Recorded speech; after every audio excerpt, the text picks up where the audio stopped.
Et enfin, pour terminer, Ronan Le Gleut. Merci Monsieur le Président. Monsieur le Secrétaire général, vous avez évoqué une notion qui me semble être de la plus grande importance, qui est la question d'élever le niveau général de la cybersécurité de toute la société. Ça me semble absolument essentiel que toute la société prenne conscience de la nécessité de se former aux questions de cybersécurité. Et adepte de benchmarking ou de parangonnage, je voudrais attirer votre attention sur l'existence d'une organisation en Allemagne qui s'appelle Deutschland sicher im Netz, qui signifie la volonté que l'Allemagne soit plus sûre sur les réseaux, qui a été créée en 2006, qui a une tutelle du ministère de l'Intérieur et qui est composée de 25 entreprises privées. Ces 25 entreprises privées, ces industriels, ne sont pas tous des industriels allemands. Bien sûr, il y a Deutsche Telekom, mais il y a également des entreprises américaines comme Google, Microsoft ou Ericsson. Et c'est ce travail commun d'entreprises privées qui sont des experts, une tutelle du ministère de l'Intérieur, qui font que ce travail commun permet de réaliser des documents, des recommandations pour les TPE, pour les PME-PMI, pour les entreprises de taille intermédiaire, mais également des recommandations pour la formation dès le plus jeune âge, d'une part, à l'école, au collège, au lycée, et également des formations adaptées pour les plus seniors, puisque c'est toute la société qui est concernée par les questions de cybersécurité. Et enfin, ils établissent des recommandations pour les ministères, pour qu'ils adaptent leur cybersécurité. Donc, ce travail en commun entre des entreprises privées, qui ne sont pas forcément des entreprises du territoire, et une tutelle ministérielle, ça me semble pouvoir être une source d'inspiration.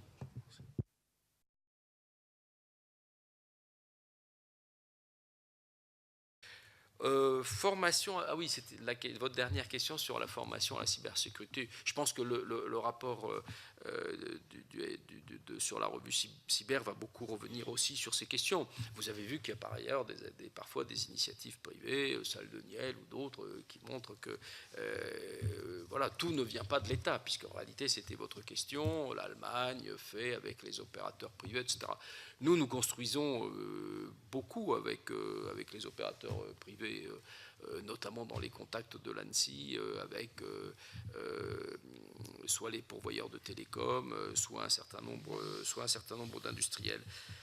Je retiens cette idée. D'ailleurs,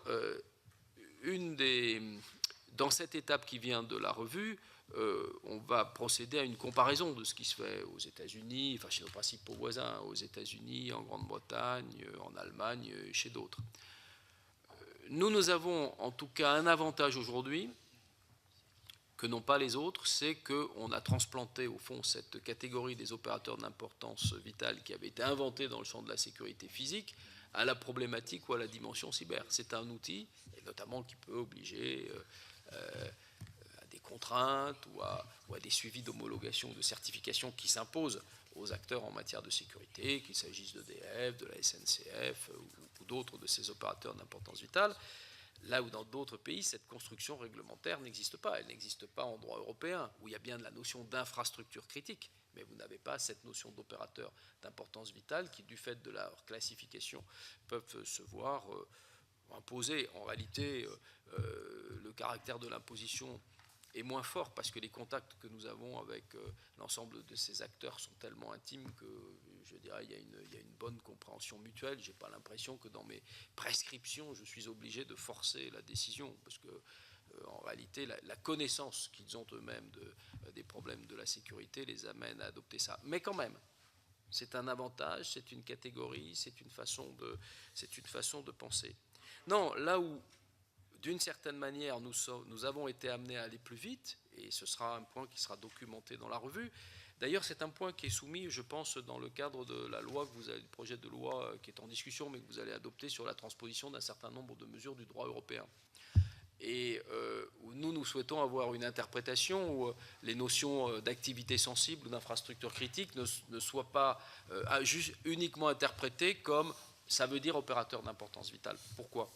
Parce qu'au-delà de la catégorie d'importance vitale, il y a des activités qui peuvent être essentielles et qui ne relèvent pas des opérateurs d'importance vitale.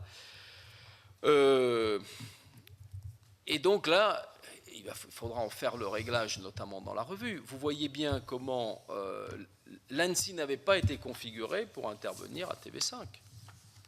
TV5 n'est pas un opérateur d'importance vitale. En revanche, la question que la mise en panne volontaire de TV5 faisait peser sur une démocratie, sur la liberté d'expression, sur le fonctionnement des médias et de la presse, en fait bien une activité essentielle du fonctionnement de notre pays, qui est une démocratie. Et donc, je n'ai pas eu d'hésitation à voir avec le directeur de l'ANSSI à dire, voilà, vous êtes autorisé à aller, à investiguer et à réparer les systèmes de TV5, bon, à l'invitation du chef d'entreprise. Ce n'était pas obligatoire, c'était une suggestion. Bon. De la même manière, dans le champ économique, le travail de sensibilisation ou le fait que pour la préparation de l'élection 2017, il m'a semblé opportun de dire que l'ANSSI pouvait être mise à la disposition du juge de l'élection ou de la commission de vérification de l'élection présidentielle, était une façon de répondre à une interrogation, et notamment des partis. Mais les partis ne sont évidemment pas des opérateurs d'importance vitale. Il n'est pas question que l'État s'ingère dans le fonctionnement des partis, d'une manière ou d'une autre. Ça ne peut être que volontaire, et pourtant le fonctionnement des partis sont indispensables, ou l'organisation d'une campagne électorale est indispensable au fonctionnement de la démocratie. On le voit bien sur les contestations qui sont nées outre-Manche. Donc on a une interrogation qui doit nous amener à aller plus loin et à, du coup, adapter aussi le cadre de la loi. Sur les élections, il m'a semblé que ça ne pouvait pas être le pouvoir exécutif et qu'il valait donc mieux délocaliser l'ANSSI comme une sorte d'expert technique à la disposition du juge constitutionnel s'il en avait eu besoin, ou de M. Sauvé comme président de la commission des comptes de contrôle de l'élection présidentielle, ce qui s'est d'ailleurs passé dans un cas qui a amené la formation politique, ou plutôt la formation de campagne, l'équipe de campagne qui pensait qu'elle avait été agressée, à la fois solliciter cette expertise et en même temps à déposer plainte. Donc tous ces points, évidemment, sont nouveaux. Et ils vont faire l'objet d'un traitement dans la revue. Et je pense qu'avoir décidé de cette revue montre qu'il y avait bien une nécessité à avoir pour la première fois un livre blanc sur la cybersécurité, et en même temps le mûrissement dans les esprits. Et je dirais tous les débats qu'on a eus ce matin, tous ces échanges qu'on a eus le prouvent.